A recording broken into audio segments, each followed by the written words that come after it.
Bom dia, turma. Vamos para a nossa aula de hoje.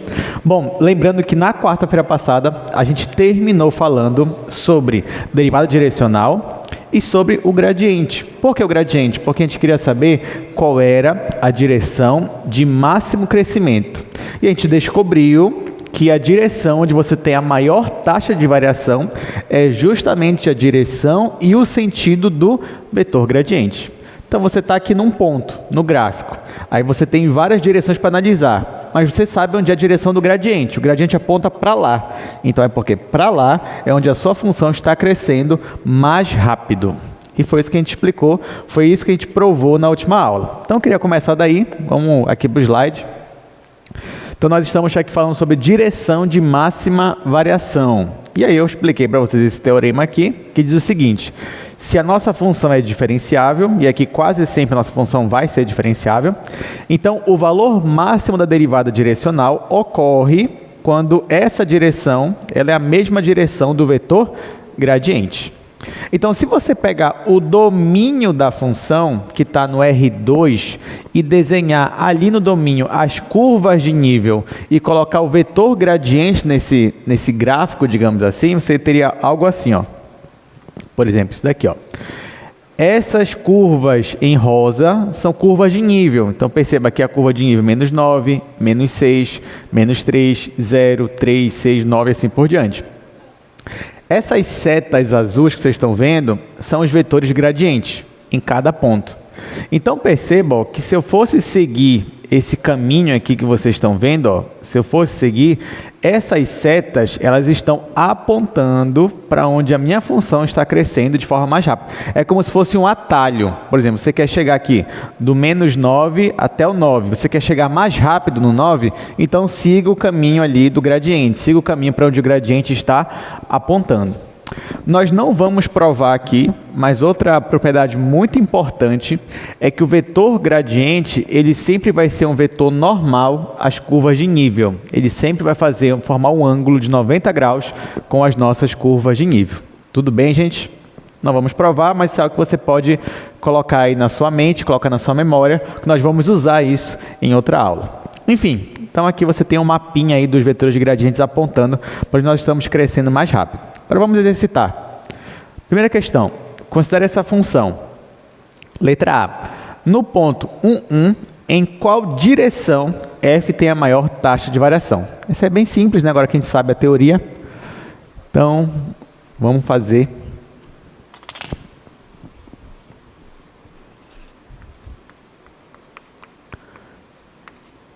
Então, lá, quarto exercício.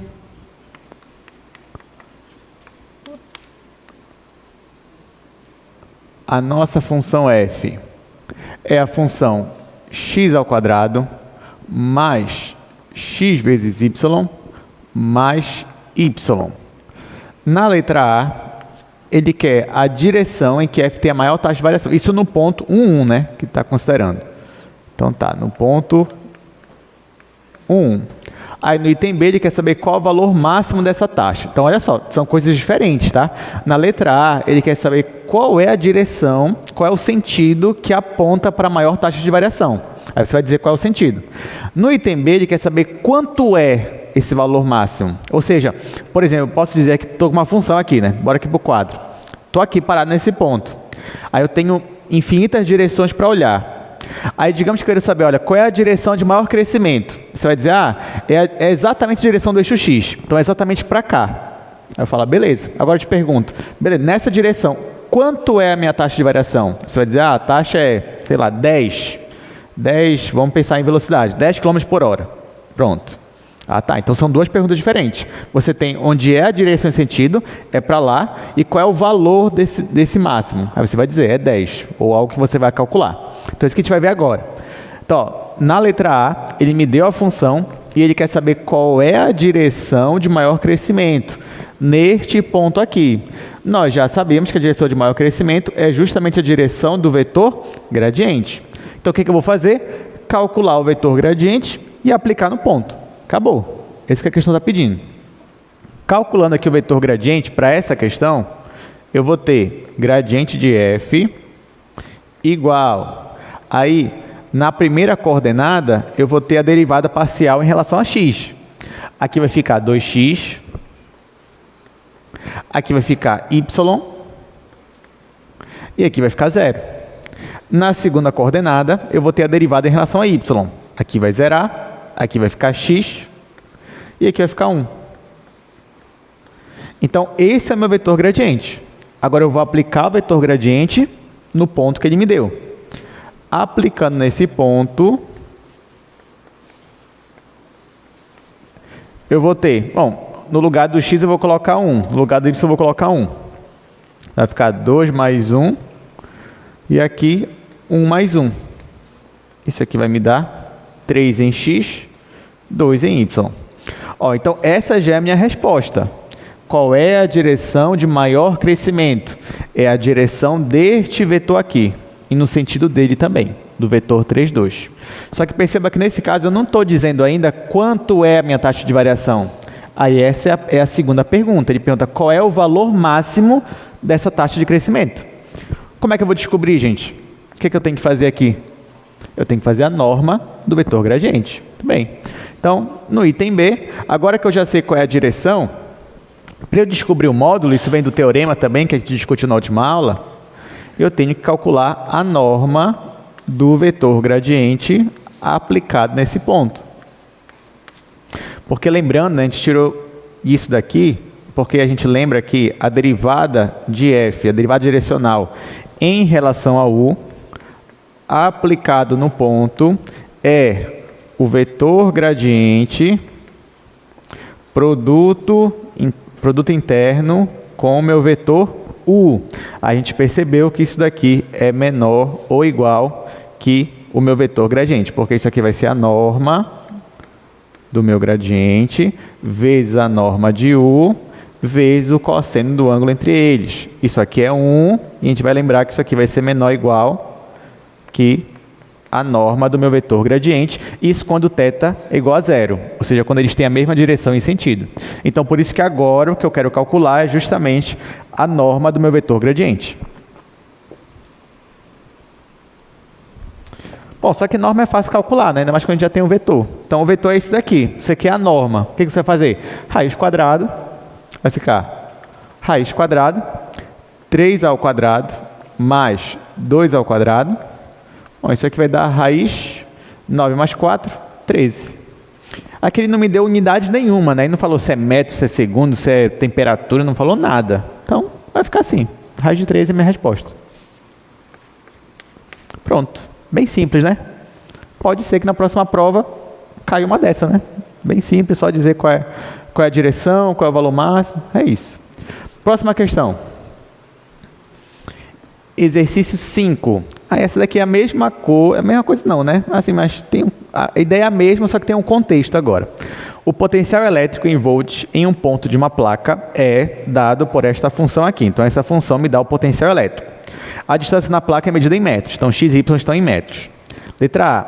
Encontre a taxa de variação do potencial elétrico neste ponto aqui e na direção e sentido do vetor unitário, desse vetor aqui. Então, perceba, ó, ele não quer para qualquer direção, e nem para a direção máxima ainda. Ele quer que eu calcule a derivada direcional para este vetor U.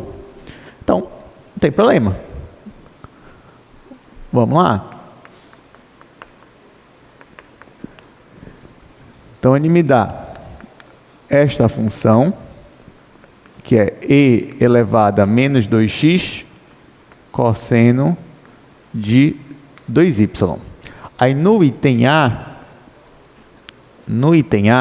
ele me dá o ponto 0 e π sobre 4, e ele me dá também esse vetor aqui, que é o vetor U.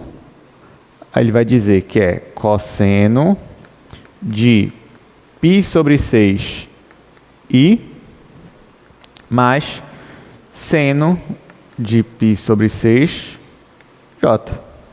Pronto. Gente, essa questão aqui é bem simples. O que é que ele quer? Ele me dá uma função, ele quer saber qual é a taxa de variação nessa direção aqui, aplicado neste ponto. Aí o que eu faço? Eu já sei que se uma função é diferenciável, nesse caso aqui ela é de classe C1, então ela é diferenciável, então eu posso calcular a derivada direcional dela como? Calculando o produto escalar entre o vetor gradiente e o meu vetor aqui que eu estou considerando a minha direção. Então, o que eu vou fazer? Vou calcular o vetor gradiente dessa função. Aí vai ficar vetor gradiente de V. Bom, eu vou calcular primeiro a derivada em relação a x. Então, isso aqui para mim é constante e eu vou derivar só isso daqui. Só que a derivada de e elevado a alguma coisa é e elevado a alguma coisa. Então, vai ficar isso aqui mesmo. E elevado a menos 2x cosseno de 2y. Só que eu ainda tenho que multiplicar pela derivada desse daqui. Derivada de menos 2x em relação a x é menos 2. Então, vai ficar o menos 2 aqui. Pronto. Derivada em relação a x. Agora, eu vou derivar em relação a y. Isso aqui, para mim, é constante. Vou deixar aí. Derivo o cosseno, vai ficar menos seno. Então, vai ficar menos e elevado a menos 2x seno de 2y. Só que falta derivar com o que está aqui dentro. Derivada disso aqui é 2. Então, vou deixar o 2 aqui na frente já. Ó, então, esse aqui é o meu vetor gradiente para essa minha função potencial elétrico. Só que ele me deu um ponto específico. E ele me deu um vetor específico também. Então, vou calcular para esse ponto aqui que ele me deu. Então, ó, para esse ponto que ele me deu, vou calcular aqui mesmo. Ó, agora eu vou aplicar para esse vetor o ponto 0 e π sobre 4. Isso aqui vai dar, olha, x vai ser 0, né? Então vai ficar menos 2 e elevado a 0, cosseno, aí 2 vezes π sobre 4 dá π sobre 2. Então vai ficar π sobre 2. E aqui, menos 2 e elevado a 0, e aqui seno de π sobre 2. Aí tá, a gente já sabe que e elevado a 0 é 1. Quanto é o cosseno de π sobre 2? É 0. Então, isso aqui tudo vai zerar. E quanto é o seno de π sobre 2? É 1. Então, no final eu vou ter que o meu vetor gradiente aplicado nesse ponto vai ser igual a 0. E aqui deu menos 1. Tá? Então, esse aqui é o meu vetor gradiente. Ok. Agora, qual é o vetor que eu estou olhando a direção, a taxa de variação? É esse vetor aqui. Bora colocar ele em coordenadas. Diga, Paulo. Menos 2. Ah, é verdade. Obrigado, Paulo. Só errei aqui. Gente, é menos 2 porque tinha esse menos 2 aqui, tá? Pronto. Agora sim. Aí tá. Aí o que eu vou fazer? Eu vou olhar para esse meu vetor aqui que ele me deu. Esse vetor U. Esse meu vetor, quais são as coordenadas dele? Bom, em x é cosseno de π sobre 6. Em y é seno de π sobre 6. Só que isso aqui a gente sabe os valores, né? Quanto é o cosseno de π sobre 6, gente? Π sobre 6 é o quê? Seria 30 graus. Vamos colocar assim. Quanto é o cosseno de 30? Raiz de 3 sobre 2. Então, na verdade, aqui é raiz de 3 sobre 2. E aqui é quanto? É meio. Então, esse meu vetor U, na verdade, ele é o vetor raiz de 3 sobre 2 e meio. Pronto, agora ficou fácil.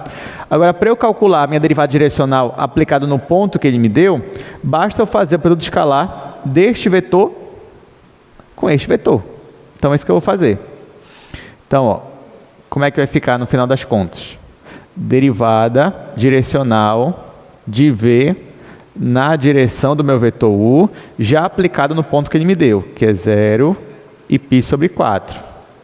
Isso vai ser esse vetor aqui, que é o vetor 0 e menos 2, produto escalar com esse vetor aqui, que é raiz de 3 sobre 2 e meio. Está aqui. Pronto. E agora, o que a gente vai fazer aqui? Calcular o produto escalar. 0 vezes isso aqui vai dar 0, menos 2 vezes meio é menos 1. Então, no final, resposta quanto à taxa de variação nessa direção, menos 1. Menos 1 o quê? Volts, né? Por metro, que é o que ele me deu. Então, tá aí, menos 1 volt por metro. Então, o meu potencial elétrico nesta direção aqui está diminuindo nesse ponto a uma taxa de menos 1 volt por metro. Tudo bem, gente? Vamos ver letra B agora dessa questão. Olha só o item B. Encontre a direção e a magnitude da taxa de variação máxima de V nesse mesmo ponto, 0π/4. Ora, agora ficou fácil, né? Mais fácil do que o item A, esse item B. Porque, ó, bora voltar para cá. Você já sabe qual é a direção que tem a maior taxa de variação? É do vetor gradiente. Nós já calculamos o vetor gradiente? Já. Já aplicamos no ponto que ele me deu? Já. Então está aqui, essa é a direção. A direção é essa, taxa de crescimento máxima. Beleza. Agora, quanto é essa taxa máxima? O que eu vou fazer agora? Calcular a norma do meu vetor gradiente. Estão entendendo, gente, a diferença quando eu calculo, eu quero só a direção e eu quero a magnitude, o valor dessa taxa de variação. Então, um é o vetor gradiente, o outro é a norma dele. Então, está aqui, nós já temos o vetor gradiente, essa é a minha direção, e agora eu vou calcular a norma dele. Então, vou colocar assim. Escrever assim, ó. Esse aqui já é o item B. Item B. Aí eu vou colocar uma seta aqui, ó. Essa aqui, ó. Direção de maior crescimento. Tá? Então eu já sei que este vetor aqui aplicado no ponto, ele me dá a direção de maior crescimento. Agora, quanto é a magnitude disso, né? Vamos calcular aqui. Isso aqui vai me dar norma desse vetor. Vai ser raiz quadrada. Aqui você tem 0 mais menos 2 ao quadrado. Ora, isso aqui vai me dar raiz de 4, que vai dar 2. Então, resposta, isso aqui vai ser 2 volts por metro. Então, perceba que na direção do vetor gradiente, a minha função está crescendo a uma taxa de 2 volts por metro, maior do que essa daqui. O que é de se esperar, porque ela é a taxa máxima, né? Essa daqui não, era uma taxa aleatória das direções, então não se sabe se poderia ser o máximo ou não. Mas agora aqui sim, aqui seria o máximo, então tinha que ser mesmo, pelo menos maior ou igual do que aquela ali. E acabou. Pronto. Alguma dúvida, gente? Tranquilo? Queria que caísse isso aqui na prova? Pode ser que caia ainda, né? Tem as próximas provas por aí. Vamos lá. Então, com isso, a gente encerra esse assunto e a gente vai... Opa, temos uma pergunta, diga. Pois é, não, é porque na verdade ele pediu duas coisas nessa questão. Ele pediu a direção, ó, porque ele está me perguntando se ele pediu a direção, por que eu dei o módulo, né? Porque na verdade ele pediu duas coisas. Ele pediu a direção do crescimento máximo e quanto é esse crescimento máximo, quanto é essa taxa. A direção é a direção do vetor gradiente. Aí eu já respondi a primeira parte. A segunda parte, tá, nessa direção que eu tenho uma taxa maior de crescimento, mas quanto é essa taxa? Quanto é a magnitude disso, que é o que ele perguntou? Aí é a norma disso daqui, é a norma desse vetor, é por isso que eu calculei, aí deu 2 volts por metro. Então a direção é essa e a magnitude é essa, tá? Beleza. Então, ó, aula de hoje nós vamos começar a estudar extremos de funções de duas variáveis, ou seja, estudar máximos e mínimos de funções, coisas que vocês fizeram muito no cálculo 1, você já sabe muita coisa disso, né? Lembra? A primeira derivada mostra o crescimento, a segunda derivada mostra a concavidade, tem um teste da primeira derivada, tem um teste da segunda derivada, tem tanta coisa, ponto crítico, não é verdade? Aí quando você tinha um ponto crítico, a derivada era 0, a reta tangente lá era horizontal, então tudo isso a gente vai pegar agora no cálculo 2, vai ver como é que fica no cálculo 2. Aliás, gente, essa parte aqui de extremos de funções, a gente vai ver hoje, a gente vai ver quarta-feira, a gente vai ver segunda-feira que vem e quarta-feira que vem. 4 aulas só de máximos e mínimos, tá? Vocês vão ver que essa parte é muito rica. Então, óbvio que na prova de vocês não tem outra. O que vai cair na prova de vocês? Máximos e mínimos. Não tem para onde correr. Vai ser isso, tá, gente? Máximos e mínimos na prova de vocês. Ah, professor, mas tem tanta aula para isso? Sim, tanta aula para isso. Que bom, né? Porque é um assunto divertido. Então, bora ver. Até porque é um assunto muito útil também, né? Porque toda vez a gente quer achar o máximo e o mínimo de alguma coisa. Quem não quer achar o lucro máximo que você pode ter fazendo algum serviço. Quem não quer achar o tempo mínimo para chegar em tal lugar? A gente sempre quer minimizar ou maximizar as coisas, né? Então é normal a gente estudar essa parte de máximos e mínimos. Mas tá, então vamos começar pelo básico, pelas definições. Vamos aqui para o nosso slide. Então, hoje é a aula 18, extremos de funções de duas variáveis. Aqui você vai ver que a teoria ela é bem simples, tá, gente? Os conceitos são rápidos de pegar. Então, mas ainda assim a gente precisa revisar esses conceitos, que você já veio do cálculo 1 com eles. Então, vamos falar primeiro de extremos absolutos, depois extremos relativos, depois pontos críticos e depois o teste da segunda derivada. Ah, não vai ter o teste da primeira? Não. Aqui é só o teste da segunda derivada, tá? Para saber se um ponto ele é de máximo ou mínimo local. Então, vamos lá. Começando aqui com o extremo absoluto. Gente, quando é que um ponto, eu digo que esse ponto é de máximo absoluto ou máximo global? Bom, esse ponto vai ser de máximo absoluto ou global quando a imagem dele for maior ou igual do que a imagem de que qualquer outro ponto do domínio da minha função.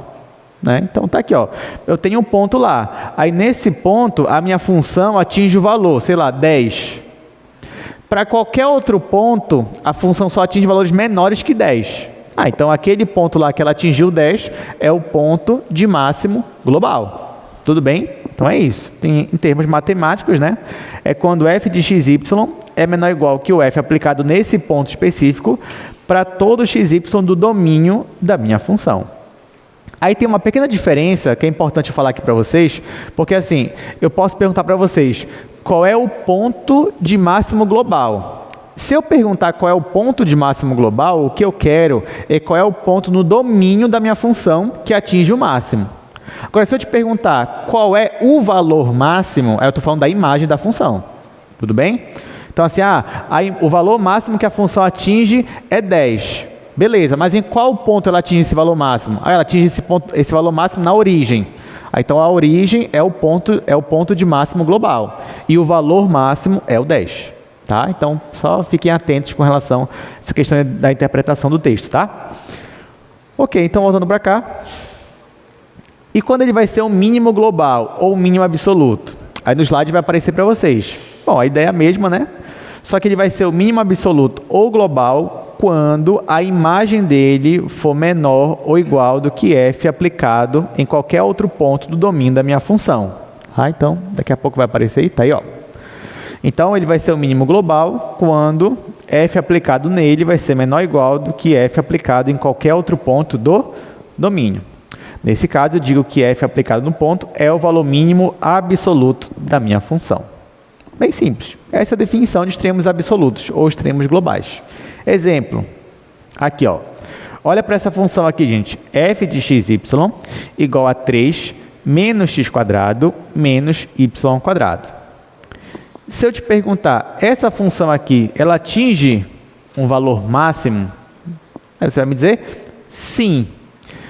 Qual é esse valor máximo dela? É 3.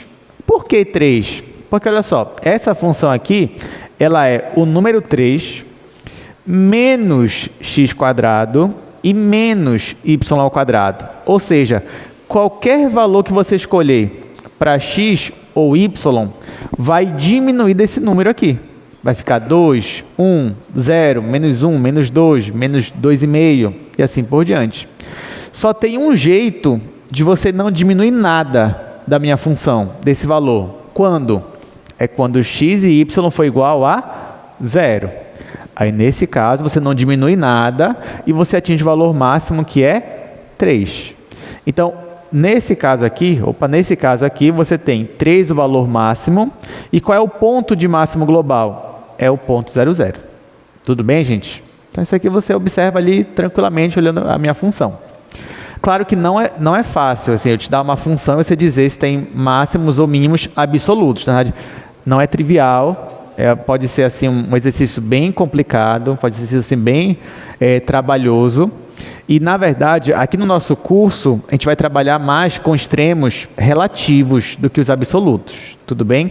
Até porque os teoremas, né, teste da primeira derivada, segunda derivada que você tinha lá no cálculo 1, por exemplo, eles davam extremos relativos.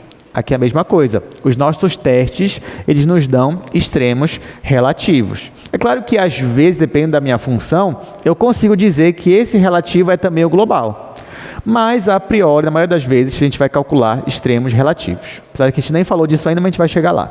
Enfim, voltando para cá.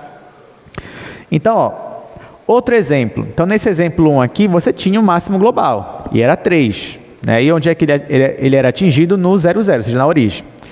Vamos ver para mais um exemplo aqui no slide. Exemplo 2. Você tem uma função g de xy, daqui a pouco vai aparecer para vocês, mas é uma função, tá aí, ó, 2x mais 3y. Esta função aqui, gente, ela não tem nem máximo, nem mínimo absoluto. Não tem. Por quê? Porque a imagem dela aqui, ó, ela pode variar desde menos infinito até mais infinito. Então, ela pode atingir qualquer valor na imagem. Então, ela não vai ter nenhum extremo absoluto. Por isso que eu digo, não é fácil você olhar para uma questão e dizer assim, ah, tá, essa tem um valor absoluto, é o mínimo, é o máximo, onde é, qual é?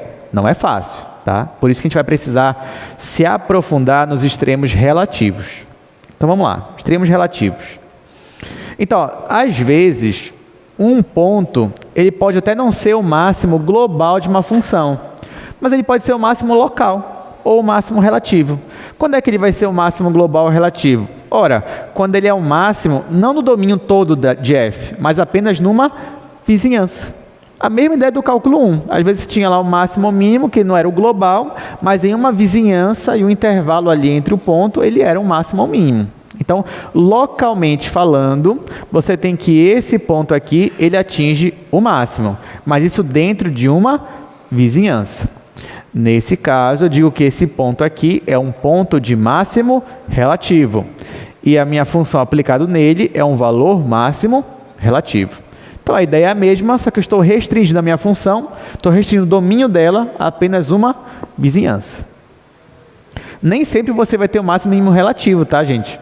Por exemplo, bora voltar aqui para essa função aqui. Aqui, será que você tem o máximo ou mínimo relativo? Não. Sabe por quê? Pensa, essa função aqui, qual é o gráfico dela? Você saberia me dizer qual é o gráfico dela? É um plano. Agora, pega um plano e pega só um pedaço da vizinhança dele lá. Pega um ponto do plano e pega uma vizinhança em volta. O que é uma vizinhança? Seria aquela bola aberta. Agora, quando você pega essa bola aberta e olha lá no seu plano, você não vai ter um máximo ou mínimo, né, relativo. Porque diante daquele ponto ali que você pegou, você sempre vai ter valores maiores que ele e menores que ele. Tá? Então, um ponto, ele vai ser máximo ou mínimo relativo quando ele é o máximo ou mínimo entre os pontos que estão em volta dele. No caso do plano, mesmo que você pegue qualquer ponto lá, sempre ao redor dele vai ter pontos com uma imagem maior e com uma imagem menor. Porque ele é uma rampa, né? Então, nesse caso, você não vai ter nem o mínimo nem o máximo relativo. É diferente se eu tivesse, de fato, pegando meu domínio e restringindo ele em um conjunto fechado, conjunto compacto. Aí é outra coisa, que a gente vai estudar isso aqui ainda, nas próximas aulas. Mas, por enquanto, falando assim, eu tenho o domínio total dele, só que olhando só numa vizinhança, aquele ponto não é nem de máximo, nem de mínimo relativo ou local. Voltando para cá.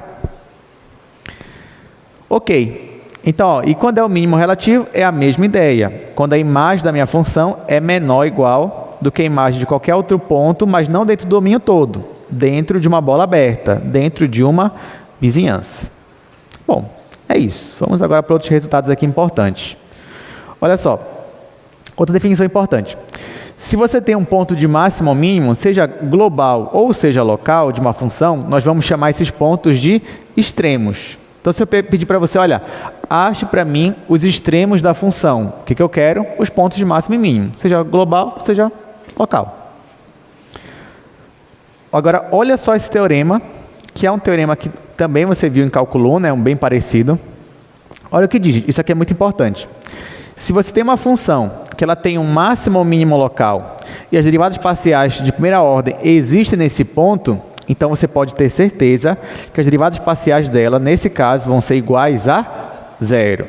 Então, se você tem um ponto que você já sabe que esse ponto é o máximo em uma classe, você já sabe que esse ponto é um extremo da sua função, e essa função é derivável, então, com certeza, as derivadas parciais dela vão ser iguais a zero. Isso é um teorema. Isso é importante, né? Porque, olha só, se isso acontece, nós vamos ter uma consequência aí. Qual é a consequência? Você já sabe qual é a equação do plano tangente. Qual é a equação do plano tangente? Poderia dizer que é assim, ó. Poderia chamar de Z igual a F aplicado no ponto, mais a derivada de F em relação a X aplicado no ponto, vezes X menos X0, mais a derivada parcial de F em relação a Y aplicado no ponto, vezes Y menos Y0. Tá? Então, isso aqui é só uma observação. Bom, você já sabe que isso daqui é o nosso plano tangente. Olha só, o que acontece se eu for querer calcular a equação do plano tangente em um ponto que eu sei que é o extremo da minha função? Porque assim, se eu sei que o ponto é o extremo da minha função, o que acontece? E a função é derivável, é porque os derivados parciais dela são iguais a quê? A zero. São iguais a zero. Então, nesse caso, olha só, eu estou supondo que x0, y0 é extremo da função. Se é extremo da função, então esta derivada aqui em relação a x aplicado no ponto vai ser zero e a outra derivada também vai ser zero. Lembra? As duas têm que ser zero, tá, gente? Não vale só uma delas, as duas têm que ser zero. Então, as duas são zero e no final, o que vai ficar? Z igual a f de x0, y0. Só que isso aqui é uma constante. Ou seja, se aquele ponto é um extremo da sua função, então o plano tangente vai ser igual a uma constante. O que isso significa geometricamente? Significa que o meu plano tangente ele vai ser um plano paralelo ao plano XY. Tá? E não vai ser um plano inclinado. Ele vai ser um plano assim, ó, exatamente na horizontal. Vamos ver como é que ficaria isso num gráfico, né? Olha aqui. Ó, isso aqui é só a observação que eu falei. Então, se o seu ponto é um extremo local de uma função, então a equação do plano tangente vai ser isso daí. Como isso fica num gráfico? Assim, ó. Olha esse pontinho aí. Perceba que o plano tangente dele é um plano totalmente horizontal. Tanto nesse caso, esse ponto seria um ponto de máximo, mas também poderia ser um ponto de mínimo. Essa propriedade ela é muito similar à do cálculo 1, só que no cálculo 1 era a reta tangente. Você sabia que se um ponto ele era de máximo ou mínimo, ele era o extremo da sua função, e a função era derivável, então a derivada ali era zero. Derivada igual a zero no cálculo 1 significava que a reta tangente era uma reta exatamente na horizontal. Então faz sentido, né, gente? Então, ó, veja bem, em torno desse ponto aqui, ó, se eu for pegar pontos da vizinhança dele, qualquer outro ponto está abaixo dele. Por isso que aquele seria o máximo. E aqui, qualquer ponto em volta dele, a imagem está acima dele. Então, esse daqui seria um ponto de mínimo. É assim que funciona. Muito bem. Então, olha só, exercício. Mostre que o ponto 0,1 não é um extremo relativo da minha função. Ok, isso é importante, né? Vamos lá. Mas antes, só vou fazer...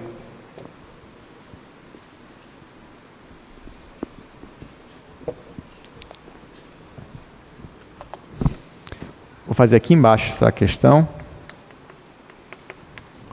Vou colocar aqui a minha função. Minha função f de xy igual a 2x ao quadrado mais y ao quadrado.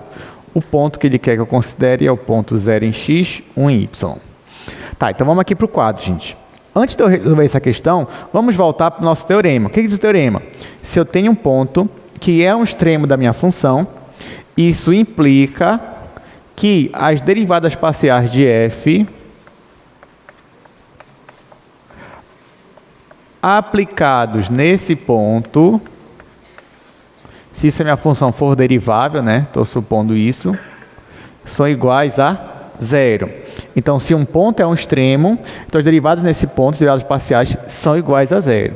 Aí eu pergunto para vocês, se eu tenho uma função e eu calculo as derivadas parciais dela em um determinado ponto e dá zero, eu já posso afirmar que esse ponto é um extremo da minha função? Máximo ou mínimo? O que vocês acham? A pergunta é a seguinte, se eu tenho um ponto lá de uma função, eu calculo as derivadas parciais naquele ponto e dá zero, as duas, eu já posso afirmar que nesse ponto eu tenho um extremo da função? Máximo ou mínimo? O que vocês acham? A resposta é não necessariamente. Assim como no cálculo 1, né? Você tinha que a derivada era zero, nem sempre o ponto era de máximo ou mínimo, ele poderia ser um ponto de quê ali? Um ponto de inflexão, né? Um ponto onde não necessariamente era máximo ou mínimo, mas onde a concavidade mudava. Aqui também, nem todo ponto onde as derivadas são iguais a zero é um extremo da função. Cuidado, tá? Então esse teorema aqui, ele não tem a volta, ele só tem a ida. Mas perceba que nessa questão aqui, ele pede para eu mostrar que esse ponto, ele não é um extremo da minha função. Não é. Aí serve o teorema, porque eu vou usar a negativa do teorema. Porque diz o seguinte, ó, se esse ponto é um extremo, então as derivadas são iguais a zero. A partir daqui, o que eu posso afirmar também? Que se uma das derivadas não é igual a zero, então um ponto ele não é um extremo da função. Deu para entender? Então, esse é o raciocínio que eu vou usar. Então, o que eu vou fazer? Vou calcular as derivadas parciais dessa função e vou ver se as duas são iguais a zero. Se uma delas não for, é porque não é extremo. Opa, temos uma pergunta? Diga.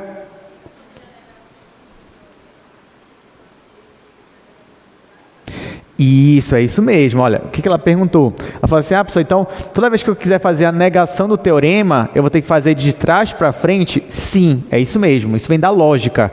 Então, por exemplo, se A ocorre, B ocorre. Você tem isso aqui, ó. Se ocorre A implica B. Na lógica, isso significa, então, que o não B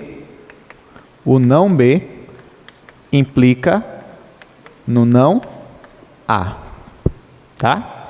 Por exemplo, vamos dizer assim, se você tem, deixa eu ver, se você tem um homem, implica que você tem um ser humano, vamos colocar assim. Ou seja, se é homem, é ser humano. Agora, para eu negar isso daqui, o que eu tinha que fazer? Se não é ser humano, então com certeza não é um homem, entendeu? Então, nesse sentido. Então, A implica B. Então, o não B vai implicar o não A. Você pode lembrar também de conjuntos, né? Então, porque, por exemplo, o homem, ele estaria aqui no conjunto ser humano. Está aqui, ó. Conjunto ser humano. Tudo bem? Então, se é aqui um homem, então você sabe que é um ser humano, que está aqui dentro. Agora, nem todo ser humano vai ser homem. Mas, pelo menos, você pode dizer que se é homem, é ser humano. E se não é ser humano, é porque foge desse conjunto. Então, já não vai ser homem também. Tá? Então é nesse sentido. Essa que é a lógica. Excelente pergunta, gostei.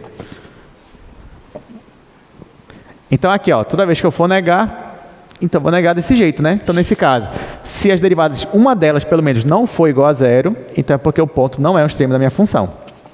Vou calcular as derivadas parciais aqui dessa função. Vai ficar derivada parcial de f em relação a x. Aqui vai ser 4x. Deixa eu colocar aqui.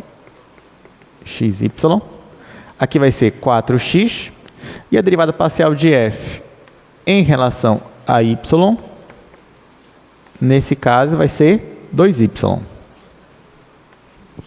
Ok, só que agora eu vou aplicar no ponto que ele me deu, ó, no ponto 0,1.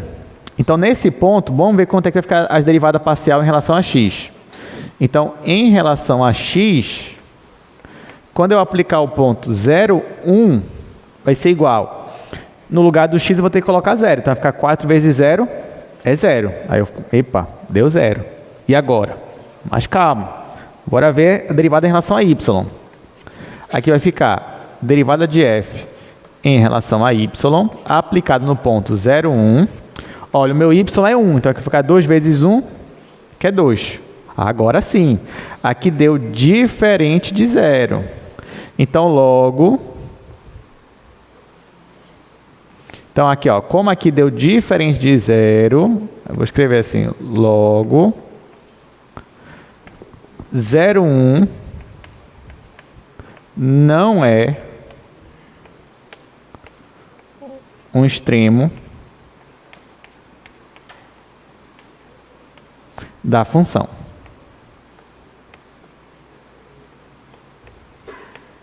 Tá? Então, basta que uma delas seja diferente de zero, você já pode afirmar que aquele ponto não é um extremo da função, nem máximo, nem mínimo. Ok, então, continuando aqui, vamos agora falar um pouquinho sobre pontos críticos, tá? Vamos definir aqui no cálculo 2 o que é um ponto crítico para a gente. Também uma definição bem simples, então bora aqui para o nosso slide. Olha, definição bem simples. Bom, vamos considerar que você tem uma função de duas variáveis. Esse ponto aqui ele vai ser um ponto crítico se o vetor gradiente aplicado nesse ponto for igual a um vetor nulo. Tudo bem? Então, você calcula o vetor gradiente. O que é o vetor gradiente? Não é os derivados parciais, só que lá formando um vetor? Pois é. Se esse vetor for vetor nulo, então eu já posso afirmar que esse ponto é um ponto crítico. Eu não estou dizendo que o ponto ele é um extremo, tá, gente? Máximo, estou dizendo que ele é ponto crítico. Aí, se é máximo ou mínimo, vou ver depois. Em outras palavras, dizer isso daqui é dizer que as derivadas parciais elas têm que ser iguais a zero. Aí isso vai caracterizar um ponto crítico. Tudo bem? Agora, claro, isso também, se uma das derivadas parciais não existir, por exemplo, você tem as duas não existem naquele ponto, eu também posso dizer que aquele ponto é um ponto crítico. Ou uma não existe e a outra é igual a zero, também pode dizer que é ponto crítico. Tá? Mas na maioria dos casos que a gente for trabalhar aqui, os pontos críticos eles vão ser mesmo da derivada sendo zero, as duas derivadas parciais. Então, vamos exercitar, né? Vamos calcular aqui pontos críticos dessas funções que ele me deu, A, B e C.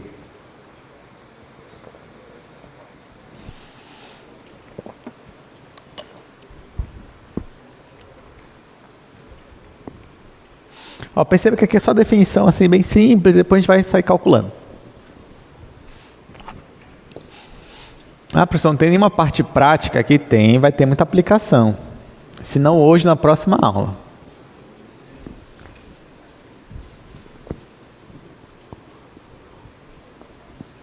Então, nessa questão, ele só quer que eu determine os pontos críticos das funções abaixo.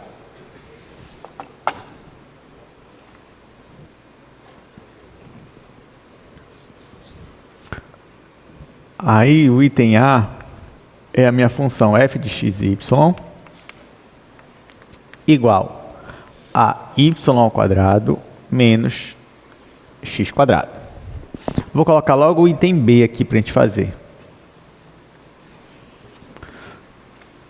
O item B é a minha função g de x, y igual a 2x ao quadrado mais y ao quadrado menos 2xy mais x menos y. Pronto, gente, vamos fazer. Tá, olha só, nessa questão, preste muita atenção, que essa questão é uma das mais importantes para a gente, porque achar ponto crítico a gente vai achar muito na aula, né? Não só hoje, nas próximas também. Então, como é que você acha ponto crítico? Pontos críticos são pontos onde as derivadas parciais, ao mesmo tempo, são nulas ou não existem. Só que assim, pelo menos, quando a gente for fazer um exercício aqui, 99% das vezes, se não 100%, as derivadas vão existir. Então, nesse caso, o único caso que a gente vai ver é quando as derivadas são nulas, simultaneamente. Por exemplo, essa função aqui. Essa função ela não é de classe C1? É um polinômio, né? Classe C1, C2, C infinito, essa função. Então, ela é diferenciável. Se ela é diferenciável, as derivadas parciais sempre vão existir? Sim. Então, pronto. Então, eu só vou procurar, para esse caso aqui, pontos críticos que zeram as duas derivadas parciais. Então, vamos lá, vou calcular o gradiente aqui. Então, olha só, o gradiente de f, você já sabe, vou calcular. Aqui, derivada em relação a x, vai ficar menos 2x. Derivada em relação a y, 2y. Então, quando é que eu tenho um ponto crítico? Quando o meu vetor gradiente é igual ao vetor nulo. Perceba, gente, que isso daqui vai gerar para mim um sistema de duas equações e duas variáveis. Resolvendo o sistema, você encontra ponto crítico. Então, nesse caso aqui, ó, como é que vai ficar o sistema? Eu vou igualar essa primeira coordenada com essa daqui. Essa segunda com essa daqui. Então, vai ficar 2x, ou melhor, menos 2x, né? Menos 2x igual a 0. E aqui vai ficar 2y igual a 0. Aí, nesse caso, ficou fácil para a gente, né? Resolver esse sistema aqui. Pela primeira equação, quanto tem que ser o x? 0. E o y? 0. Então, aqui nós não tivemos dificuldade. Nós achamos, para resolver esse sistema, que o x tem que ser 0 e o y tem que ser 0. Então, quantos pontos críticos eu achei para essa questão aqui? 1 ou 2? 1, né? Ah, professor, mas e o x e o y? Não, mas o x e o y, eles formam um único ponto, que é o 0, 0. Então, resposta, não, vou colocar assim, ponto crítico. Ponto crítico. Depois eu vou abreviar, tá, gente? Vou colocar assim, só PC, ponto crítico. Então, quem é o ponto crítico aqui? É o ponto 0, 0. Pronto. Então, acabou. Aqui eu só tenho um ponto crítico. Item B. O raciocínio não vai mudar. Então, aqui para o item B, eu vou calcular o gradiente da minha função g e igualar com vetor nulo. Então, calculando o gradiente aqui de g,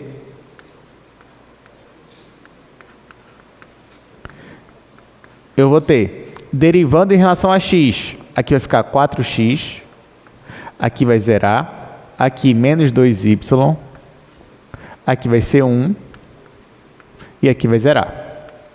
Agora eu vou derivar em relação a y. Aqui vai zerar, aqui vai dar 2y, aqui vai dar menos 2x, aqui vai dar 0 e aqui vai dar menos 1. Pronto. Calculei o gradiente, vou igualar o gradiente com o vetor nulo e vou montar o meu sistema.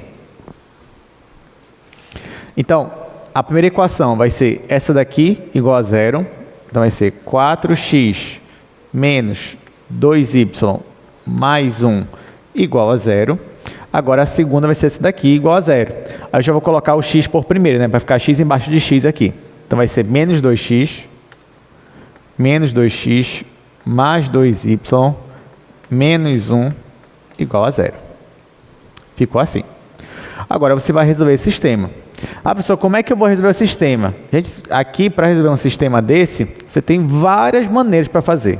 Lá na sétimo ano, oitavo ano, você aprendeu vários métodos. Método da adição, método da comparação, método da substituição. Pode usar o que você quiser, né? Desde que seja um método matematicamente válido para resolver esse sistema. Ó, aqui eu vou usar o método da adição logo. O que é o método da adição? Vou somar as duas equações. Porque nesse caso aí, quando eu for somar, eu já consigo eliminar uma variável. Então, porque eu percebo que aqui eu tenho 2y e aqui eu tenho menos 2y. Então, quando eu somar, vai sumir o meu y. Então, ó, vou pegar e somar as duas equações. Que vai ficar 4x mais menos 2x, vai diminuir, vai ficar 2x. Esse vai simplificar com esse, vai dar 0. Esse vai simplificar com esse, vai dar 0. E aqui já era 0. Claro, né? Deu tudo 0. Então, obviamente, quanto é o x aqui, gente? O x é 0. Então, o meu x deu 0. Tá, agora que eu sei que o x é 0, eu posso substituir ele em uma das minhas equações para descobrir quanto vale o meu y. Então, nesse caso, ó, vou substituir na primeira equação. Então, vou usar aqui, ó, a minha primeira equação. Então, eu vou colocar bem aqui x igual a 0. Vai ficar 4 vezes 0 menos 2 vezes y mais 1 igual a 0. Claro que isso aqui vai zerar. Então, vai ficar menos 2y mais 1 igual a 0. Resolvendo, vai ficar y igual a meio. Resolvendo essa equação. Então, de novo, quantos pontos críticos nós achamos para essa questão aqui? 1. Qual foi o ponto crítico? 0 em x, meio em y. Então, resposta, ponto crítico que nós achamos foi o ponto 0 e meio. Essa foi a resposta. Vamos agora para o item C, dessa mesma questão, que está lá no slide.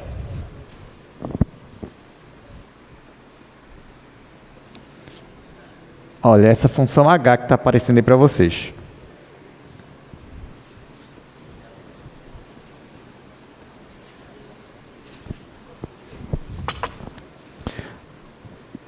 Bom, a minha função h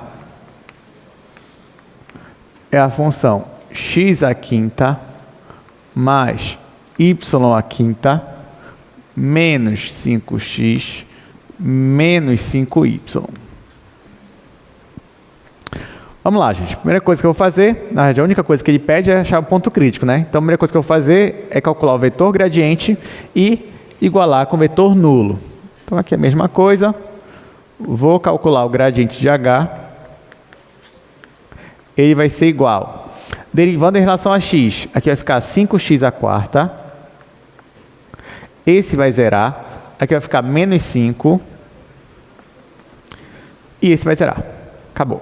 Então, agora eu vou derivar em relação a y.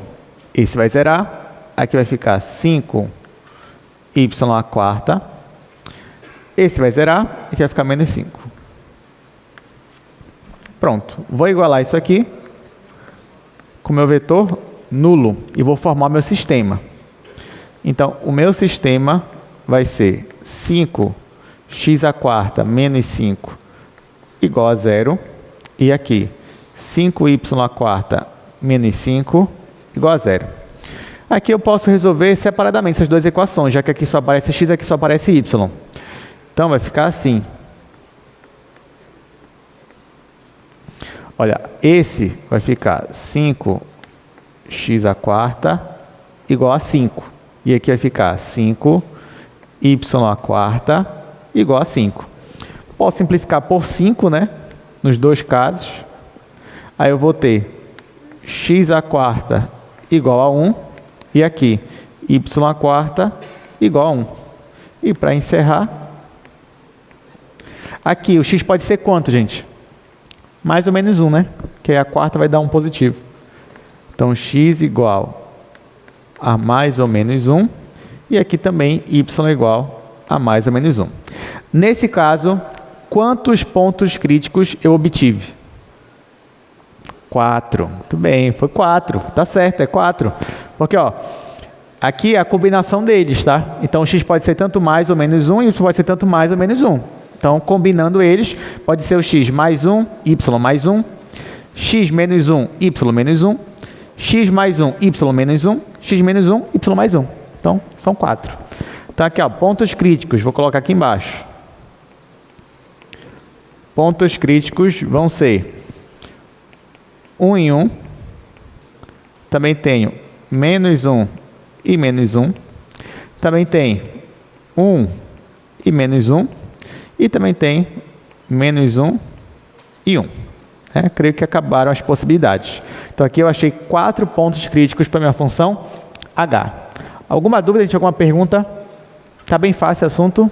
Tá, né? Então, se cair na prova, ponto crítico, tá de boa, né? Ok. Então, vamos continuar. Vamos falar agora sobre a última parte da aula. Olha, chegamos na última parte, foi bem rápido até. Teste da segunda derivada. Então, até agora, nós só aprendemos a calcular o quê? Pontos críticos. Então, eu te dou uma função, você consegue me dizer quais são os pontos críticos dela. Só que o nosso objetivo não é só achar ponto crítico, é achar extremo. Assim, nem sempre vai dar para te achar o absoluto, mas pelo menos o extremo relativo. Como é que eu vou saber se um ponto crítico que eu achei, se ele é um mínimo ou máximo, pelo menos local? Então, é aí que a gente vai aplicar o teste da segunda derivada. Mas antes de eu mostrar para vocês o teste da segunda derivada, preciso só mostrar ainda algumas coisinhas antes de eu ir para o teste. Tá? Então, primeira coisa, aqui, ó, primeira definição. Um ponto crítico que não é extremo relativo é chamado de ponto de Sela. Tá? Então, se você achou um ponto crítico e você descobriu que esse ponto crítico ele não é máximo nem mínimo, você pode afirmar então que ele é um ponto de Sela. A gente vai entender o porquê desse nome, ponto de Sela.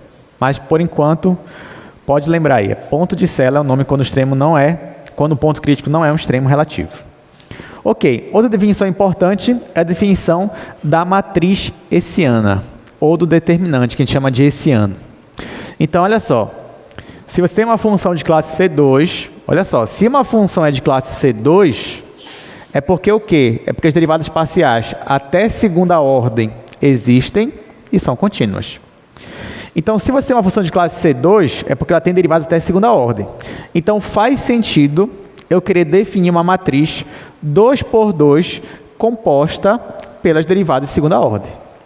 Então, se você tem uma função que é de classe C2, as derivadas de segunda ordem dela existem. Quantas são derivadas de segunda ordem? São 4. Então, eu posso formar uma matriz 2 por 2 com essas 4 derivadas. E o determinante dessa matriz é o que nós vamos chamar de hessiano da minha função. Então, se eu te pedir, calcule o hessiano de f, o que eu quero de você? Que você calcule as derivadas parciais de segunda ordem, jogue nessa matriz e calcule o determinante. É isso. Tá? É só uma definição. Como eu sempre digo, definição é definição. Eu defino da maneira que eu quiser. Agora, se ela vai ser útil para a gente vai ver depois. Mas, por enquanto, essa é a minha definição.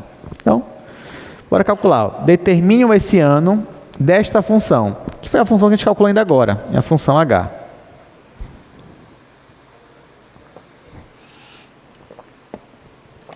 Então, ele só quer que a gente calcule o hessiano. Tudo bem.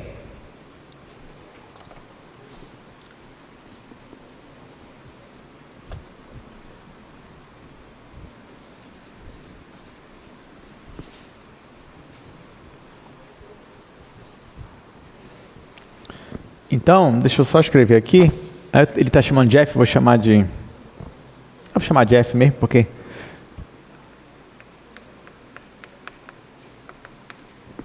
senão vai dar uma ambiguidade se eu chamar de h. Então, f de xy igual a x à quinta mais y à quinta menos 5x menos 5y.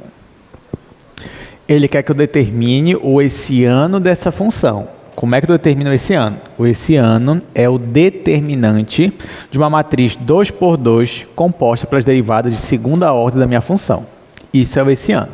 Então, vamos para o quadro agora e vamos calcular. Para eu montar a minha matriz hessiana, eu preciso calcular as derivadas. Então, é o que eu vou calcular agora. As derivadas de segunda ordem para essa função. Ela é de classe C2, então eu sei que existem as derivadas. Então, ó, vou calcular primeiro, derivada de f em relação a x. Eu já calculei anteriormente, vou calcular de novo, vai ficar 5x à quarta menos 5. Agora a derivada de f em relação a y, também já calculamos, e deu 5y à quarta menos 5. Isso são as derivadas de primeira ordem, quero as de segunda ordem agora. Então, ó, vou derivar isso aqui de novo em relação a x. Então, derivando de novo em relação a x, esse vai zerar, e aqui vai ficar 20, né? O 4 vai descer, 5 vezes 4 é 20, 20x ao cubo. Agora, se eu pegar essa derivada e derivar agora em relação a y, vai dar quanto, gente? Vai dar zero, né? Porque quando deriva em relação a y, isso aqui tudo é constante. Então, vai zerar. Aí que é a mesma coisa. Eu já sei que as derivadas mistas são iguais, então não vou perder tempo. Vou colocar aqui que a outra derivada mista também vai ser zero. Agora, derivando isso daqui de novo em relação a y, eu vou derivar esta função. Aqui vai zerar, aqui vai ficar 20y ao cubo. 20y ao cubo. Pronto. Agora que eu tenho minhas derivadas parciais de segunda ordem, eu vou montar a minha matriz para calcular o hessiano. Então, como é que vai ser o hessiano? O hessiano é o determinante dessa matriz. Onde aqui vai ficar as derivadas de segunda ordem. Aqui em relação a x, aqui a derivada mista, aqui a outra derivada mista, e aqui em relação a y. né? Note que o x é a linha, o y é a coluna, né? Então, por isso que eu monto assim.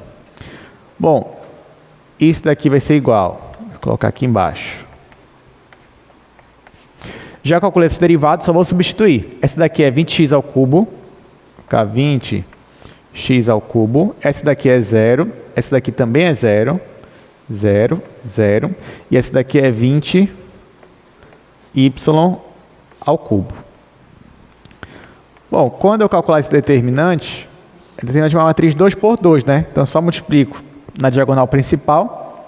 Esse vezes esse vai ficar 20 vezes 20, 400. Então, 400 x ao cubo, y ao cubo. Aí seria menos essa diagonal secundária, só que é 0. Então, este daqui é o essiano da minha função. Perceba que o essiano, quando você calcula, ele também é uma função de duas variáveis. Ele também é uma função que depende de x e depende de y. Agora, para que ele serve, a gente já vai ver. Mas ele serve para o teste da segunda derivada, que eu vou mostrar agora para vocês, o teorema. Então, gente, sem mais delongas, vamos finalmente aprender o teste da segunda derivada e mostrar quando é que um ponto crítico é um ponto de máximo ou de mínimo local. Lembrando que nós não vamos ter em cálculo 2 o teste da primeira derivada, somente o teste da segunda derivada, que é um pouco diferente também. Então vamos lá, vamos aqui para o slide.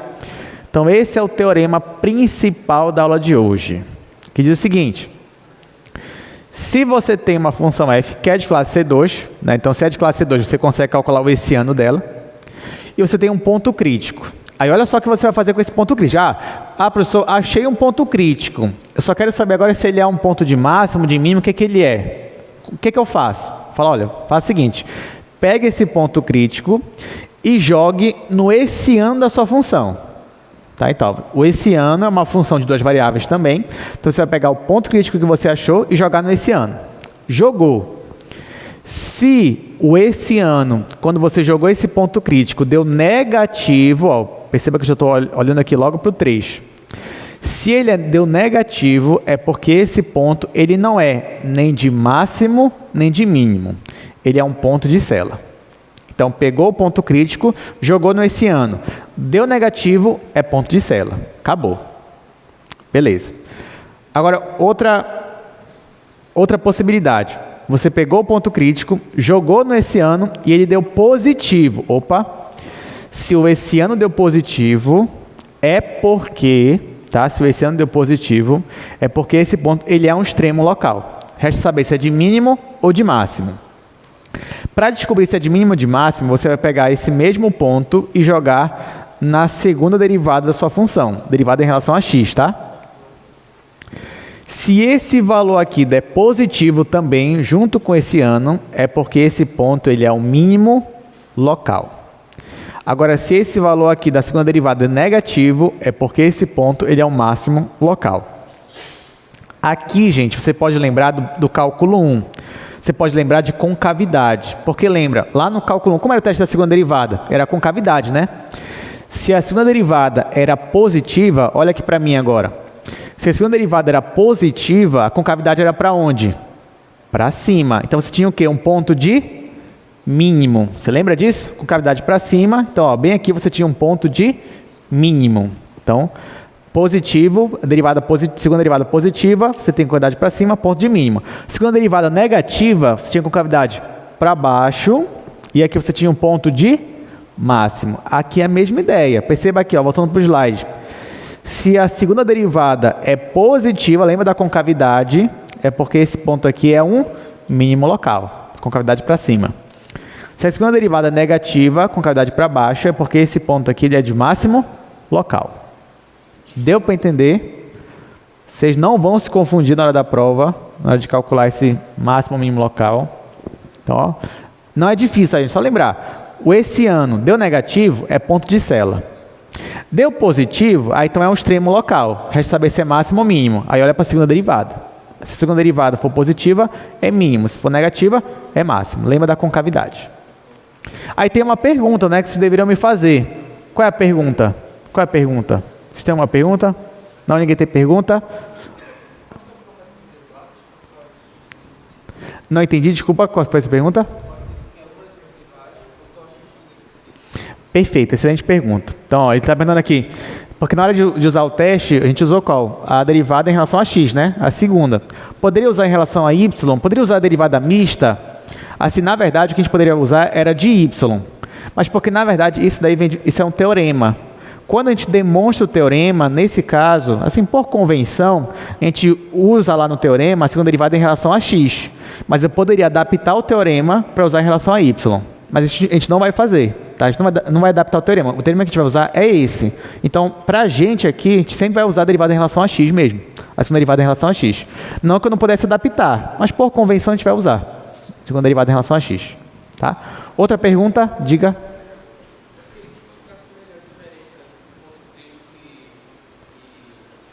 Ponto de Sela? Ou não? Ponto crítico e... Tá, boa pergunta. Ó, ele perguntou qual é a diferença entre ponto crítico e ponto de Sela. Aí vem aquela ideia de conjunto. Tudo é uma questão de definição, ponto crítico e ponto extremo.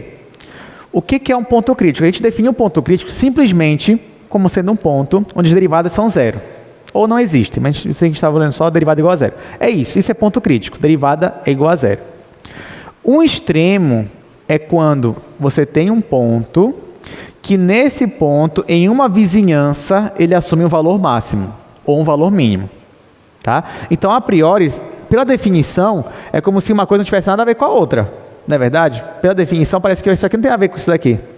Aí só que tem um teorema que vai ligar as duas definições. Tem um teorema que vai dizer o seguinte: se você tem um extremo da sua função, então, nesse extremo, as derivadas são nulas. Em outras palavras, o que esse teorema diz? Que se você tem um ponto que é extremo, então esse ponto é um ponto crítico. É isso que diz. Tá? Então, todo extremo é crítico? Sim. Mas nem todo crítico é extremo. Tá? Então, é nesse sentido que você consegue relacionar as duas. Diga, outra pergunta. Isso, muito bem, excelente pergunta. As perguntas aqui são tão excelentes, mas uma que eu esperava era essa aqui. O esse ano pode dar zero? Pode dar zero. E aí? Deu zero. É ponto de máximo? Não. É mínimo? Não. É de Sela? Não. É o quê? Não sei. Pode ser máximo, pode ser mínimo, pode ser de Sela. Então, se der zero esse ano, é porque o teste da segunda derivada ele é inconclusivo. Ou seja, não vai dar para achar, não vai dar para dizer pelo esse teste. Aí você vai ter que, sei lá, usar outra coisa. Pessoal, mas a gente vai aprender outro teste? Não. A gente não vai aprender em cálculo 2. Então, nesse caso, você teria que, não sei, ver o domínio da sua função, ver o gráfico da sua função que você sabe fazer. Só tem uma pergunta lá atrás, diga.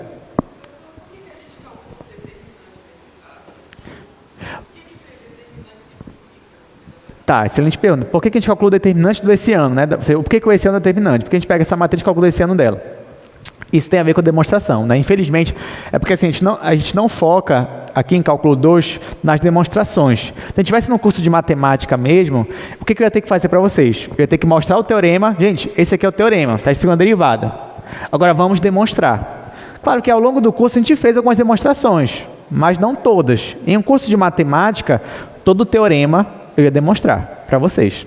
Aí no teorema a gente ia ver por que a gente precisou do esse ano. Aí lá a demonstração ia dar uma ideia para a gente. Então assim, quando a gente vai montar um teorema, nada está ali em vão, tudo é necessário. Então se está o esse ano lá, é porque eu usei ele. Agora, claro, perceba que eu poderia nem definir o esse ano, mas se eu não definisse, o teorema ia ficar muito grande, porque ia aparecer logo a matriz lá. Aí para ficar um teorema mais curto, um teorema assim mais enxuto, a gente vai fazer o seguinte: olha, já que essa matriz aparece muito, bora dar um nome para ela? Bora chamar ela de quê? Sei lá, de esse ano. Aí chama, pronto. Aí o teorema fica muito mais simples, entendeu? Fica só um Hzinho lá, acabou. Aí por isso que aparece o esse ano, mas o esse ano é aquela matriz, porque aparece a matriz, vem da demonstração. Tudo bem? Diga, Paulo, tem uma pergunta? Sim. Sim, perfeito.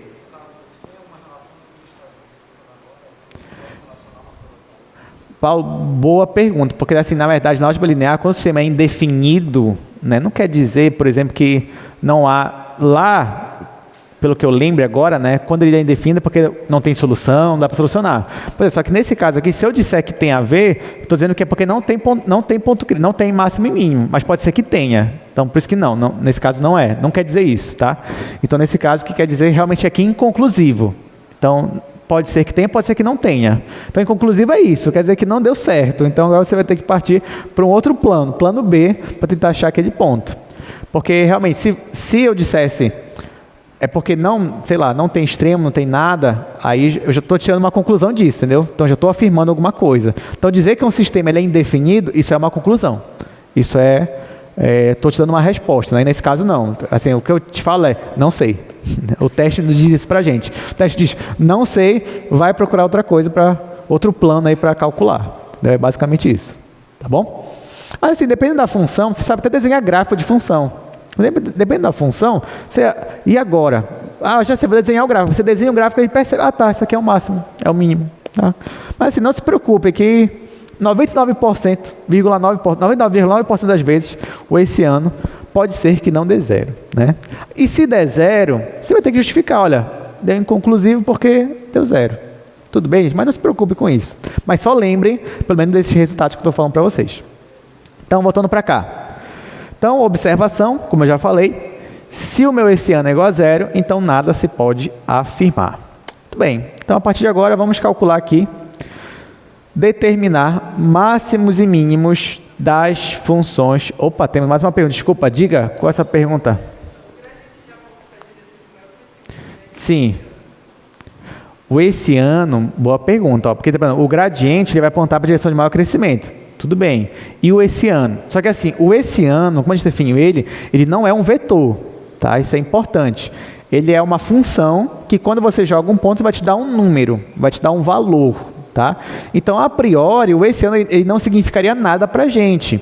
Mas a gente percebe que o esse ano, na verdade, ele tem um valor quando você vai calcular máximos e mínimos. Porque ele me diz mais ou menos quando um ponto ele é um extremo ou ele é um ponto de sela. Agora, em questão de vetores mesmo, ele não é um vetor. Então, ele não vai apontar para uma direção. Tudo bem? Mas boa pergunta. Gostei, gente. Olha, com essas boas perguntas, sabe que eu elaboro uma prova muito fácil, né? Vocês fazem perguntas boas, o professor fica feliz, elabora uma prova muito fácil. Aliás, a última prova foi fácil, o que vocês acharam? Mais ou menos. Tá, não foi mais fácil do que a penúltima, né? Mas realmente ainda foi uma prova tranquila. Enfim, ainda tem a prova 7 aí. Então vamos lá, gente, vamos determinar aqui extremos relativos para essas funções. Se você perceber, são funções que a gente já trabalhou aqui em sala, hoje mesmo, né? Isso até para facilitar aqui nosso tempo, né? Na hora de resolver. Então, vamos lá. Vou fazer desde o início, só porque eu vou anotar aqui um passo a passo para vocês, tá bom? Por isso que eu vou fazer desde o início. Mas, muitas coisas eu vou pular, muitos cálculos eu vou pular, porque eu já fiz aqui em sala, hoje mesmo, né?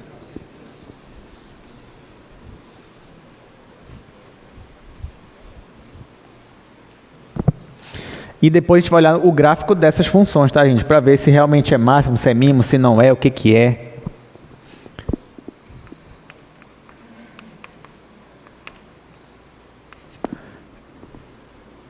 F de xy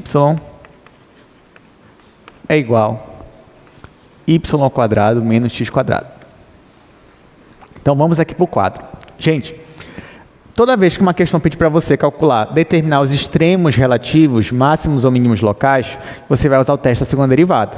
Mas até chegar no teste, você vai ter alguns passos para chegar lá. Então, vou tentar anotar aqui um passo a passo para a gente. O primeiro passo que você vai fazer é achar ponto crítico. Esse é o primeiro passo. Segundo passo, você vai calcular o esse ano. Terceiro passo, você vai usar o teste. Então, são 3 passos simples para você lembrar. Então, ó, primeiro passo são os pontos críticos. Então, eu vou verificar se essa função tem pontos críticos, né? Então, eu já sei, né? Para essa função, para eu achar ponto crítico, eu vou calcular o gradiente dela igualar a zero. O gradiente dela é menos 2x e 2y. Vou igualar isso aqui ao meu vetor nulo, que é o 0, 0. Vou montar um sistema com isso, que vai ser menos 2x igual a 0, 2y igual a 0. Aqui você já sabe, né? Então, nesse caso, o x vai ser 0 e o y também vai ser 0. Então, aqui eu achei um ponto crítico. Qual foi o ponto crítico? O meu ponto crítico foi o ponto 0, 0. Pronto. Primeiro passo foi feito. Achei ponto crítico, apenas um. Está ali o 0, 0, não tem problema, pelo menos achei. Segundo passo. Segundo passo é determinar o hessiano dessa função. Então, gente, lembrando, quem é o hessiano? É o determinante de uma matriz 2 por 2 formada pelas derivadas parciais de segunda ordem. Então, aqui, vou derivar f duas vezes em relação a x, vou calcular as derivadas mistas e vou derivar f em relação a y duas vezes também. Pronto. Vamos lá. Vamos fazer aqui em cima. Ó, a derivada parcial de f em relação a x e em relação a y, a gente já calculou, né? Aqui deu menos 2x e aqui deu 2y. Aí, bora calcular agora as derivadas de segunda ordem. Então, se eu derivar f de novo em relação a x, aqui vai dar menos 2. E se eu derivar f em relação a y agora, vai dar 0, né? Porque aqui não tem y. Então, ó, aqui é a mesma coisa, a outra derivada mista vai dar 0, e aqui a derivada em relação a y, pela segunda vez, vai dar 2. Então, vou substituir esses valores aqui nessa matriz.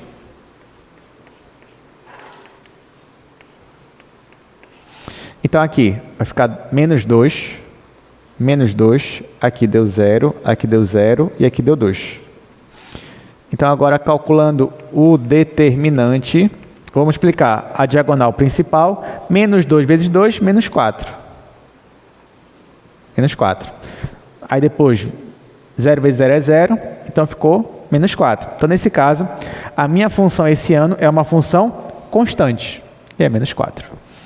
O último passo é usar o teste da segunda derivada. Teste da segunda derivada. O que é o teste da segunda derivada? É eu pegar todos os pontos críticos que eu achei no primeiro passo e aplicar no hessiano, que eu achei no segundo passo. Eu só achei um ponto crítico, que foi esse 0, 0. Eu vou aplicar então nesse hessiano aqui. Então vai ficar h de 0, 0. Só que meu hessiano é sempre uma constante, então não importa o ponto que eu colocar aqui, vai ser sempre menos 4. Então deu menos 4. Então nesse caso, o meu hessiano deu negativo, deu menor que 0. Então o que o teste diz para mim? Esse ponto é o quê?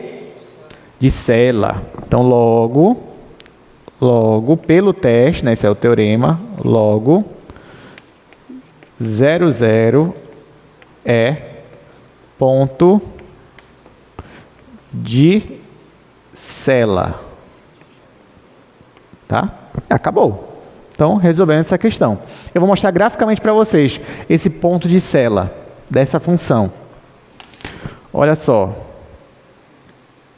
Deixa eu abrir aqui o GeoGebra.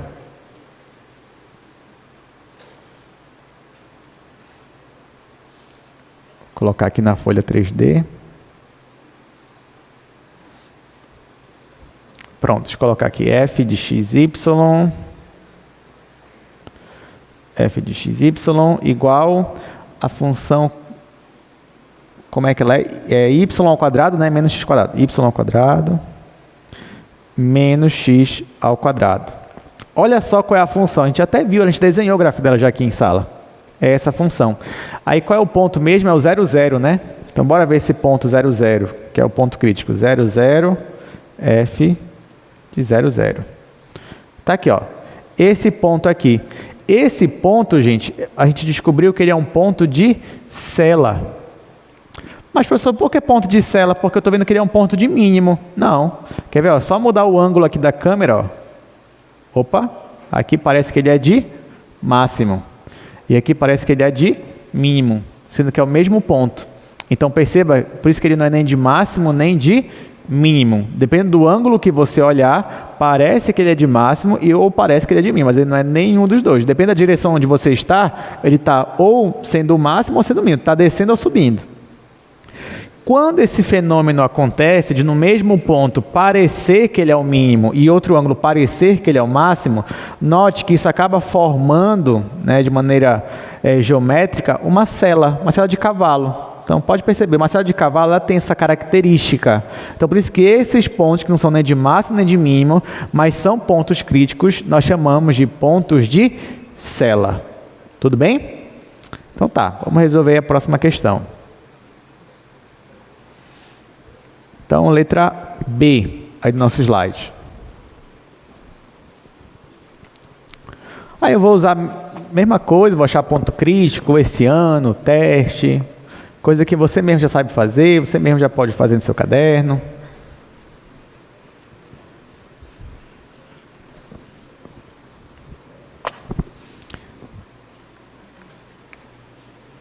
Então, letra B.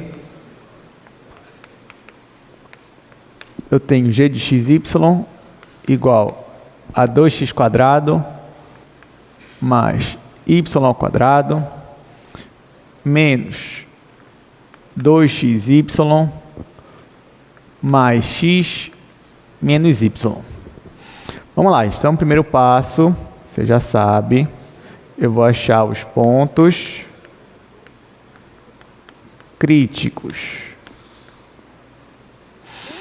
Então, vamos aqui para o quadro. Para eu achar ponto crítico, você já sabe, vou calcular aqui o gradiente dessa função, igualar a 0, 0.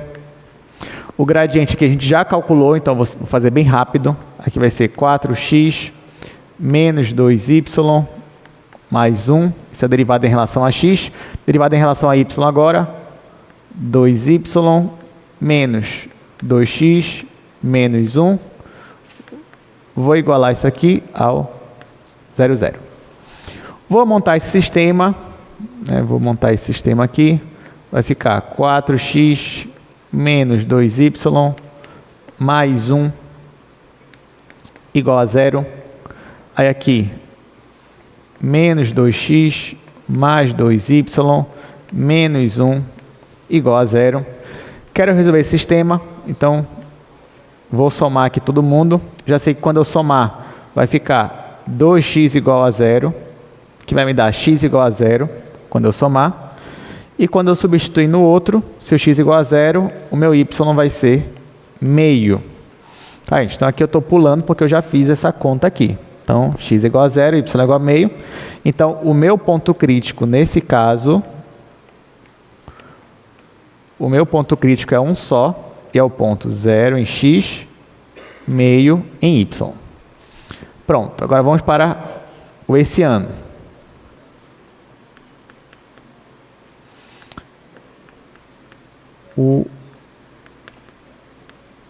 Esse ano.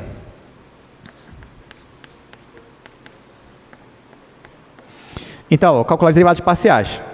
Bem aqui, eu tenho já minha derivada em relação a x, né? Aí eu vou derivar de novo em relação a x. Aqui vai zerar e aqui vai dar 4. Então, vou colocar 4 aqui. Agora, eu vou pegar isso daqui e derivar em relação a y. Aqui vai zerar e aqui vai dar menos 2. Agora, eu vou pegar a derivada em relação a y e derivar em relação a x. Aqui vai zerar, aqui vai ficar menos 2. Agora, eu vou pegar a derivada em relação a y e derivar de novo em relação a y. Aqui vai zerar, aqui vai dar 2. Pronto, vou calcular esse determinante aqui. Então, o meu esse ano vai ser 4 vezes 2 vai dar 8, menos 2 vezes menos 2, menos como a gente vai dar mais, então vai dar 4. Então, 8 menos 4. Então, o meu esse ano, nesse caso, também deu uma constante. E a minha constante aqui foi 4.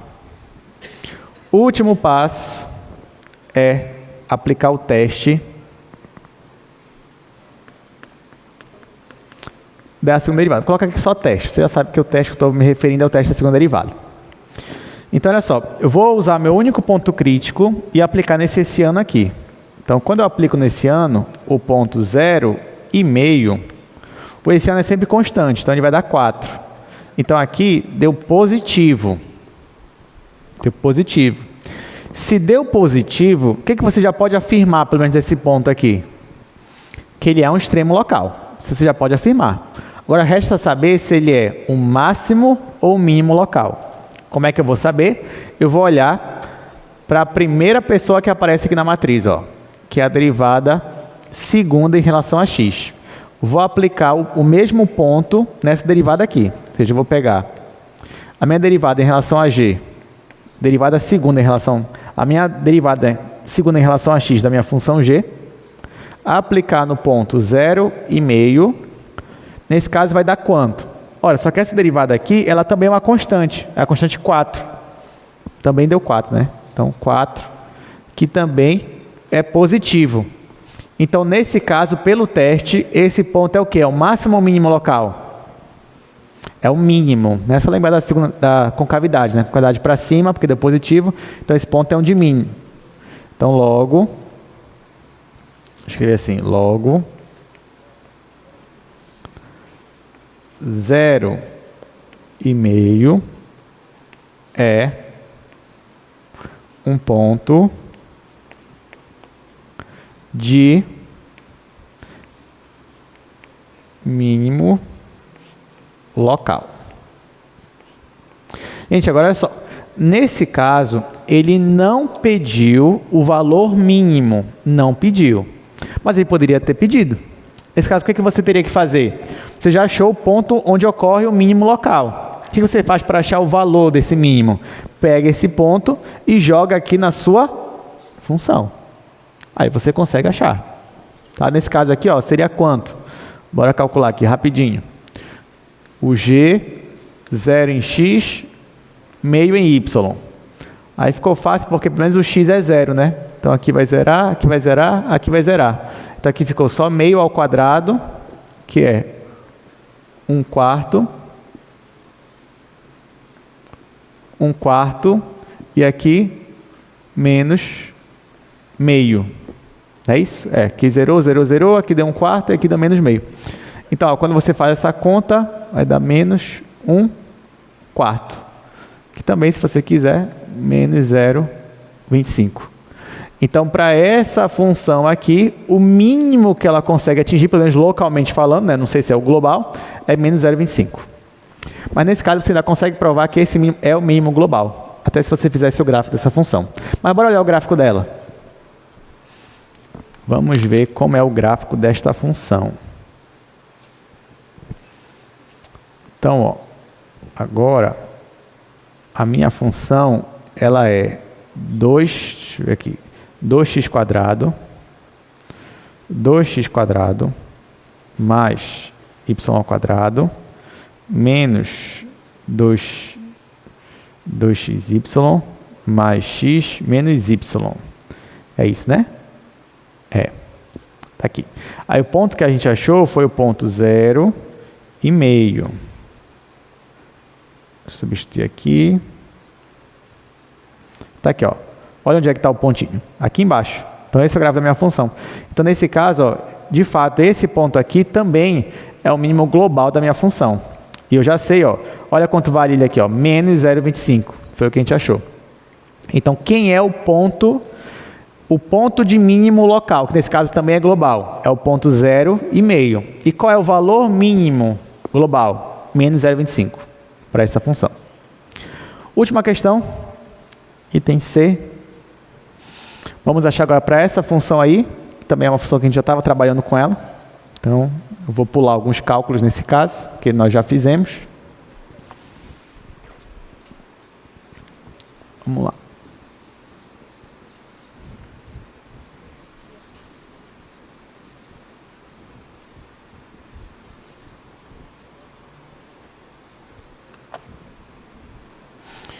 Então, bora aqui para o quadro, gente, que ela já está até aqui.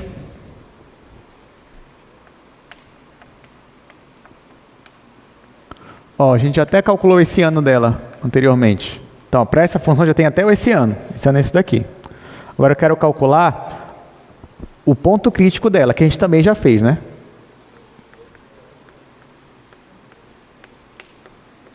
pontos críticos. Então, você já sabe, vou calcular aqui o gradiente dessa função. O gradiente dá 5x² menos 5, 5y² menos 5, eu igualo a 0, 0. Monto meu sistema, que dá 5x² menos 5 igual a 0, 5y² menos 5 igual a 0. Nós já resolvemos esse sistema aqui, a gente descobriu que o meu x ele pode ser mais ou menos 1, e a mesma coisa o y pode ser mais ou menos 1. Com isso, a gente conseguiu calcular 4 pontos críticos, e eu vou ter que testar todos. 1 em 1, 1 e menos 1, menos 1 e 1, e menos 1 e menos 1. Está aqui. Ok, então achei 4 pontos críticos, eu já tenho esse ano na minha função. Falta só aplicar o teste agora. Então o que eu vou fazer, gente? Olha só. Eu vou colocar cada um desses pontos e vou jogar aqui no esse ano. O esse ano é isso daqui. 400 vezes x² vezes y². Eu vou começar por esses do meio aqui, ó. Então, se eu calcular o esse ano para 1 e menos 1, quanto é que vai dar? Olha lá, se o x é 1, aqui vai dar 1 positivo. Se o y é menos 1, aqui vai dar menos 1 negativo mesmo, porque aqui é um número ímpar. Então vai ficar menos 400. Menos 400. A mesma coisa se eu jogar o ponto menos 1 e 1. Vai dar menos 400. Então, nesse caso aqui, eu tenho o que, gente? Esses dois números aqui, que o esse ano é negativo. Eu tenho 2 pontos de cela, tá? Porque aqui o esse ano é negativo.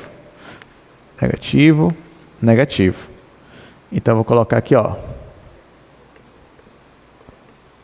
Pontos de cela. Tá, mas ainda falta outros 2 pontos aqui, ó. 1 e menos 1 e menos 1. Então, no caso, aqui, ó, quando eu jogar o ponto 1 e 1. Se eu jogo o ponto 1 em 1, aqui vai dar 1, aqui vai dar 1, então vai dar 400 positivo. 400 positivo. Então, esse ponto aqui, ele é um extremo local. Resta saber se é de máximo ou mínimo. Para isso, eu vou usar aqui, ó, minha segunda derivada. Então, eu vou aplicar esse mesmo ponto na segunda derivada em relação a x. Quando eu aplico esse mesmo ponto aqui, ó, na segunda derivada, vai ficar 20 vezes 1, que é 20, que é positivo também. Então, esse ponto aqui, já que deu positivo, é um ponto de quê? Ponto de mínimo. E, por último, só falta o menos 1 e menos 1. Então, quando eu aplico no esse ano menos 1 e menos 1, menos com menos vai dar mais, então aqui vai dar 400 positivo. Só que quando eu jogo esse mesmo ponto na segunda derivada, menos 1 e menos 1, olha o que vai acontecer. Bem aqui, ó, coloca no lugar do x menos 1. Vai ficar menos 1 negativo, então vai ficar menos 20. Menos 20, que é negativo. Então, este ponto aqui é um ponto de máximo. Pronto. Acabou. Então, eu achei 4 pontos críticos. Desses 4 pontos críticos, 2 são pontos de cela, 1 é ponto de mínimo e 1 é um ponto de máximo. Bora só ver isso aqui no gráfico e a gente encerra a nossa aula de hoje. Então, deixa eu colocar aqui a minha função de novo. A minha função agora é 5x² mais 5y². Aliás, não, né? É x⁵. Já estou colocando a derivada aqui. x⁵ mais y⁵ é menos 5x menos 5y. Está aqui. Só puxar mais um pouco aqui a minha função. Tá, agora deixa eu colocar os pontos. Os pontos que a gente achou aqui foram os pontos 1 Vou apagar aqui esse ponto para ser mais rápido. Vamos lá, os pontos são 1, 1 e aplicado no ponto. Depois a gente achou também 1, menos 1 e aplicado no ponto. Depois a gente achou também menos 1, 1 e aplicado no ponto. E por último, a gente achou menos 1 e aplicado no ponto. Tá aqui, ó. Então, ó, perceba o que a gente achou aqui. O ponto C e o ponto B, que é 1 e menos 1 e menos 1 e 1, são pontos de sela. Deixa eu aproximar aqui, ó. Ó, esse ponto C bem aqui, ele é um ponto de sela. Ó. Aqui parece que ele é de máximo, aqui parece que ele é de mínimo. A mesma vale para o ponto B. O ponto B parece que ele é de máximo, às vezes parece que ele é de mínimo, o meu ponto B. Então, o ponto B e o ponto C são pontos de sela. O ponto A, que a gente achou aí, que é o ponto 1, 1, ele é um ponto de mínimo. E o ponto D é um ponto de máximo. Aí, bora achar aqui, ó. Tá aqui o ponto D. Ó, de fato, o ponto D ele é um ponto de máximo local. E o ponto A está mais aqui embaixo. Tá aqui. O ponto A ele é um ponto de mínimo local. Tá, gente? Então, é isso. Então, essa aqui é a nossa função. Se ninguém mais tem dúvida, então estamos encerrados. Quarta-feira a gente vai resolver problemas de otimização, problemas para achar máximos e mínimos, mas agora dentro de um contexto, dentro de uma aplicação. Então, até mais.